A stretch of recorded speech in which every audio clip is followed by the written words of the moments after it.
के द्वारा अपने नेताओं को बचाया जा रहा है और केवल छोटे अधिकारियों को बलि का बकरा बनाया गया है। असल लाभार्थी लोग सत्ता पक्ष के लोग हैं, शीर्ष पर लोग हैं, उनको बचाने के लिए तारनी प्रसाद ये लोग हैं। अभी मैं किसी का सफाई नहीं पेश कर रहा हूँ, लेकिन ये छोटे किरदार हैं। जो बड़ी मछलियाँ हैं उस तक अभी ईडी और आर्थिक अपराध नहीं पहुंचा और लगातार ट्रांसफर पोस्टिंग हो रहा है। मैं पंकज दरार को क्यों हटाया गया बीच जांच के दौरान, यह भी एक मामला गंभीर बनता है इस पर।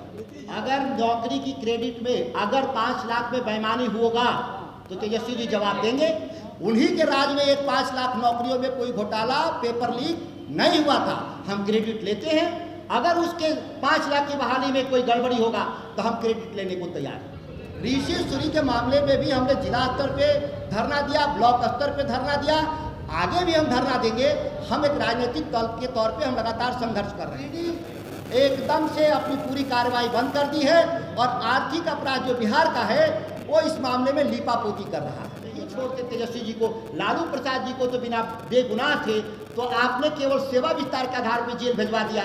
यहाँ तो दर्जनों लोग का सेवा विस्तार है, अभी जाँच भी नहीं हुआ, अपराध भी नहीं, अपराध ट्रायल भी नहीं हुआ और सजा की बात तो बहुत दूर की बात है। आपने न सम्मन जारी किया, न आपने पूछताछ किया, न आपने FIR किया, न चार्जशीट किया।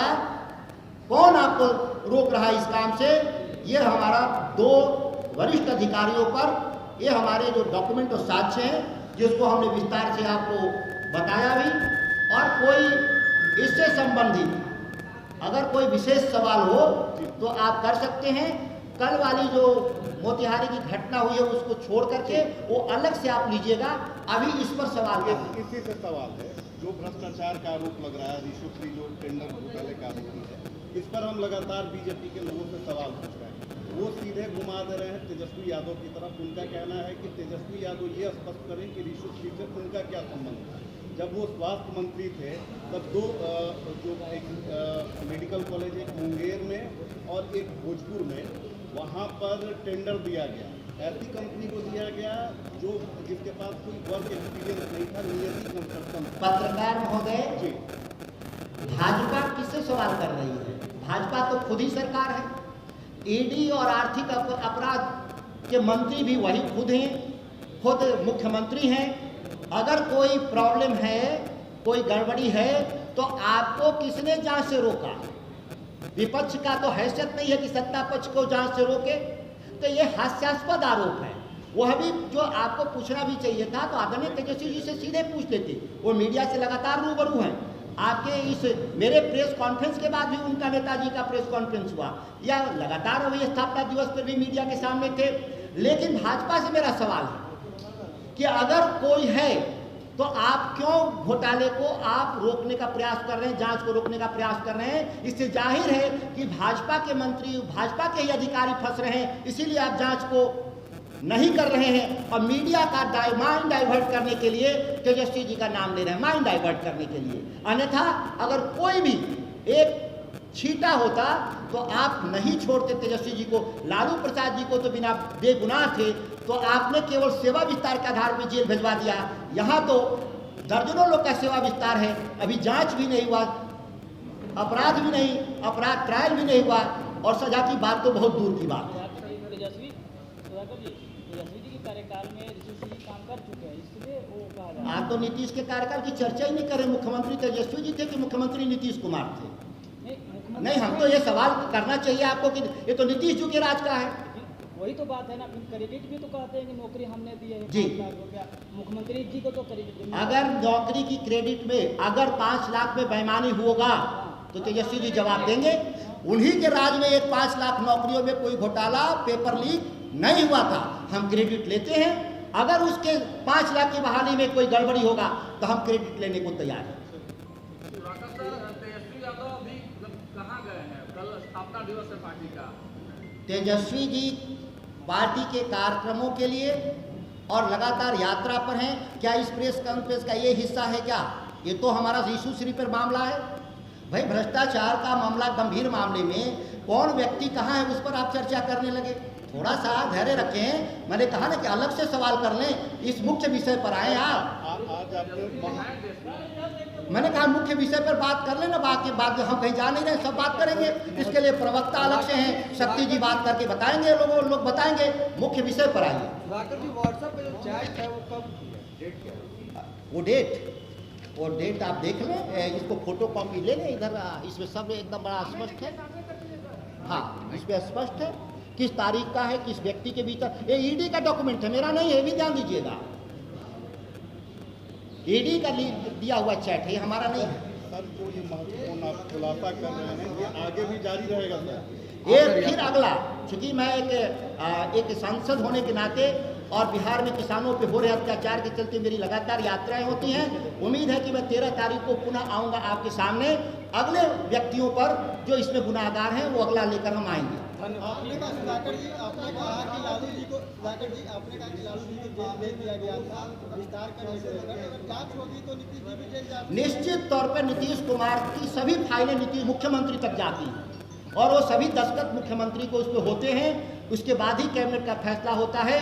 इसीलिए मैं कह रहा हूँ कि बचाया जा रहा है, ईडी के द्वारा अपने नेताओं को बचाया जा रहा है और केवल छोटे अधिकारियों को बलि का बकरा बनाया गया है। असल लाभार्थी लोग सत्ता पक्ष के लोग हैं, शीर्ष पर लोग हैं, उनको बचाने के लिए तारनी प्रसाद ये लोग हैं। अभी मैं किसी का सफाई नहीं पेश कर रहा हूँ, लेकिन ये छोटे किरदार हैं। जो बड़ी मछलियाँ हैं उस तक अभी ईडी और आर्थिक अपराध नहीं पहुंचा और लगातार ट्रांसफर पोस्टिंग हो रहा है। मैं पंकज दरार को क्यों हटाया गया बीच जांच के दौरान, यह भी एक मामला गंभीर बनता है। इस पर नीतीश जी से पूछताछ होनी चाहिए।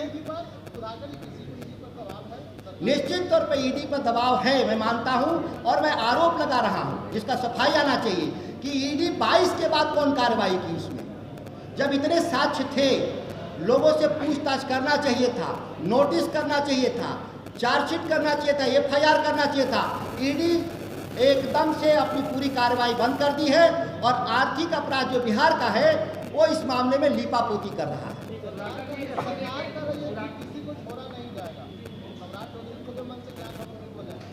सम्राट चौधरी जी, आप अभी 2 महीना पुराना मुख्यमंत्री बने हैं, इसीलिए आप पर कोई आरोप तो हम नहीं लगाएंगे, लेकिन आप सोच रहे होंगे कि 8 महीना बाद यह आरोप आप पर भी साबित होगा और आप भी इस मामले में अभियुक्त के तौर पे माने जाएंगे।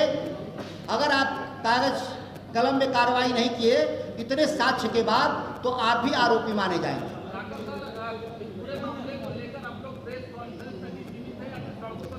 अरे हम तो रोज सड़क पर हैं भाई, पार्टी हमारी सड़क पर है, ऐसा आप सवाल कर रहे हैं। कल ही हम लोगों ने इस बिहार के किसानों की जमीन लूट के खिलाफ सड़क, हमारे एफआईआर हुआ है कल मेरे पर। आप कह रहे हैं कि हम सड़क पे नहीं, तो एफआईआर किस बात का हुआ? ऋषि सूरी के मामले में भी हमने जिला स्तर पे धरना दिया, ब्लॉक स्तर पे धरना दिया, आगे भी हम धरना देंगे। हम एक राजनीतिक दल के तौर पे हम लगातार संघर्ष कर रहे हैं। इंडिया गठबंधन की सरकार थी और महंगाई की बातों को लेकर जब एनडीए के लोग वहाँ सड़कों पर आए, तो यहाँ पर इस इतने बड़े टेंडर घोटाले के बाद आपकी जो गठबंधन है वो अलग अलग क्यों दिख रही है, अलग अलग प्रेस कॉन्फ्रेंस में क्यों नहीं? आप लोग एक बड़े यह 13 करोड़ बिहारियों के स्वाभिमान का विषय है। ये चंद नेताओं और राजनीतिक दलों का सवाल नहीं है। क्या भ्रष्टाचार केवल राष्ट्रीय जनता दल के लिए हुआ है? क्या इंडिया गठबंधन के लिए हुआ है? नहीं, यह भ्रष्टाचार जो हुआ 13 करोड़ लोगों के स्वाभिमान के साथ जो धोखा हुआ है, हर व्यक्ति का, आपकी भी जिम्मेदारी है, हमारी अकेले नहीं, सभी की जिम्मेदारी है कि बिहार को इस भ्रष्टाचार जो हुए हैं इसका खुलासा हो और दंडित किया जाए। विपक्ष को एकजुट होकर इसको बड़े लेवल पर इसको हथियार बनाना चाहिए। यहाँ पर क्यों कमी? अभी भी मैं कह रहा हूँ, क्या हम नहीं चर्चा करेंगे भ्रष्टाचार पर, तो क्या माफ कर देना चाहिए ऐसे भ्रष्टाचारियों को? क्या मीडिया, जुडिशियरी, सिविल सोसाइटी छोड़ देगी? नहीं, हर आदमी की लोकतंत्र सामूहिक भागीदारी से चलता है, सामूहिक सोच से चलता है, कोई एक व्यक्तिगत प्रयास से नहीं। हम लोग एक जनप्रतिनिधि के तौर पे इस राज्य के लोगों को अवेयर कर रहे हैं। जिसके पास सबूत होगा, लगातार हमारे पास नए सबूत आ रहे हैं, लोग दे रहे हैं हमको, यहाँ तक कि सरकारी अधिकारी भी हमको कागज पहुँचा रहे हैं कि ये देखिए भ्रष्टाचार है, रुक नहीं रहा है, आप इसको आगे बढ़ाइए।